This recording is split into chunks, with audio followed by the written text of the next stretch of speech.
Hey guys, it's Troy. I'm bringing you an episode of Dynamat, this time as far as putting Dynamat on the hood itself. A lot of cars already come with sound insulation, like a foam material with cloth on top of it to prevent sound from going in the cabin. This is my Mazda Protege. It's a little bit cheaper, so it doesn't have that. If your car does have foam insulation underneath, you have to remove that first, stick Dynamat on, and put the foam back. That'll also definitely help with trying to keep the car inside quieter. Mine's going to be pretty straightforward. All I'm going to do is clean off all this grime and dirt off of it, make a smooth, clean surface, and just start sticking sheets right on there. And it'll make a great, quieter ride and much more enjoyable to drive.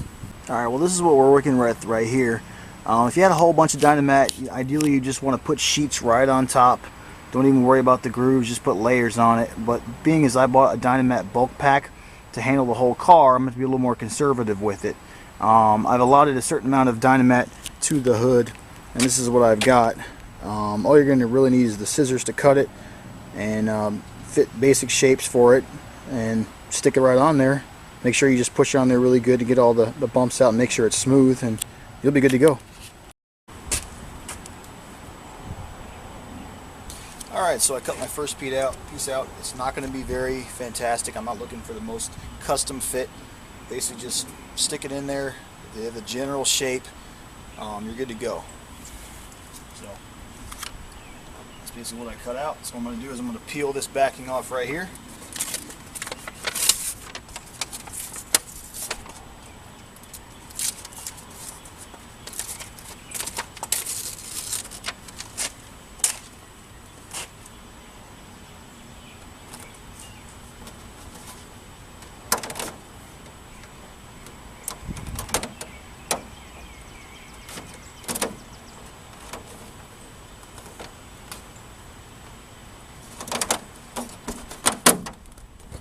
You gotta line it up just right to start off with. It takes a second to get that down.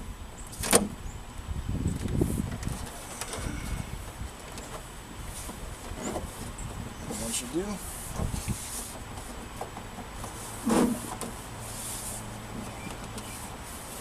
now, some people use rollers to do this. That's just fine. If that works for you, go for it. I just prefer to use my hand on it. You just want to make sure it's flush to the car. In this case, since there's a groove around here, I want to push this and make this gap right here in between as small as possible.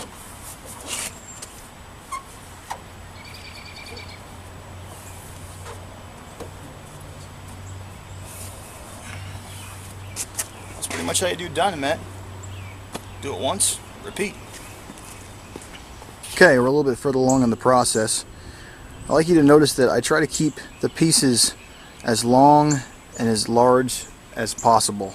I don't try to cut them up in small pieces and make it much of a jigsaw puzzle. Like this piece right here, that's just one long piece. I want to have a couple smaller pieces on the side of it, but basically the longer the run you get, the less of a puzzle you make for yourself. So these pieces right here, all I had to do was add this little strip. Same on this side. But up here, it was one piece that was perfect, so all I did was trim the sides off. It worked out pretty well. As long as you make it flush, it's not going to be a big deal. If I have enough pieces left over, I'm going to put them along this run, so everything else is soundproofed as well. Okay, now I'm at the point where I got all the interior sides completed. Now I got to get all these cross beams taken care of. I got a little bit of material left, so let's see how far I can go. Alright, well that about wraps it up. I went ahead and filled in all the smaller braces in between, and with all the little leftover pieces I had, I kind of made a little puzzle and filled in all the spaces that I could. To be honest, the amount of Dynamat that I had for the size of this project was a little bit too small, but if you piece it together just right, it'll come out looking pretty good and perform great. Well, I hope you tune in to my other videos. Have a nice day.